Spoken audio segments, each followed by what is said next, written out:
అందరికీ నమస్కారం.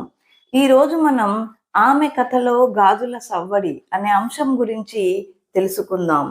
పసిప్రాయంలో పూల చినుకుల్లా మెరుస్తూ చిట్టి చేతుల్లో తొలిసారి మోగే గాజులు. అవి కేవలం ఆభరణాలు కాదు, అమ్మ ప్రేమతో నింపిన ముద్దు జ్ఞాపకాలు. ఆ చిన్న సవ్వడిలో నవ్వులు ఉంటాయి, అమాయకత్వం ఉంటుంది, ఇల్లంతా ఆనందంతో నిండే మధుర స్వరం ఉంటుంది. యవ్వనం చేరుతుంటే గాజుల సవ్వడి మరింత మధురంగా మారుతుంది. రాత్రివేళ నక్షత్రాల్లా మెరుస్తూ మనసులో ఊహల మేఘాలను కదిలించే స్వప్నాల సంగీతం అవుతుంది. ఆ శబ్దంలో ఉంటుంది ఒక ఆనందం, ఒక ఆత్మగౌరవం, ఒక కొత్త ప్రపంచాన్ని ఆహ్వానించే ఉత్సాహం. పెళ్లి వేళలో పవిత్రమైన మంగళసూత్రం నడుమ గాజులు ఆనందరాగాలుగా మోగుతాయి.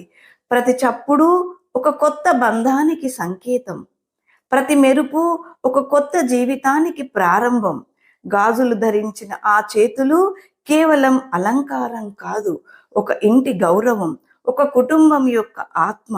కాలక్రమంగా మారుతుంది, బాధ్యతలు పెరుగుతాయి. ఆ చేతులు పనిచేస్తూ పిల్లలను పెంచుతూ జీవితాన్ని నడిపిస్తాయి. ఆ ప్రయాణంలో కొన్ని గాజులు పగులుతాయి, కాలం తాకిడిని తట్టుకోలేక ముక్కలై జ్ఞాపకాలుగా మిగిలిపోతాయి. అలా చూసుకుంటే మనసు కూడా గాజులాంటిదే. చిన్న గాయం కూడా చీలిపోవడానికి సరిపోతుంది, కానీ అదే మనసు రంగు గాజుల్లా మెరిసి ప్రేమను పంచుతుంది, ఆనందాన్ని ఇస్తుంది.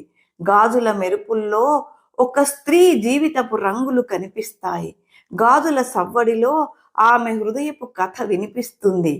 గాజులు చేతిని మాత్రమే కాదు, ఒక స్త్రీ జీవితం మొత్తాన్ని అందంగా మ్రోగించే అమూల్య గాథ. మరి మీరేమంటారు? Thank you.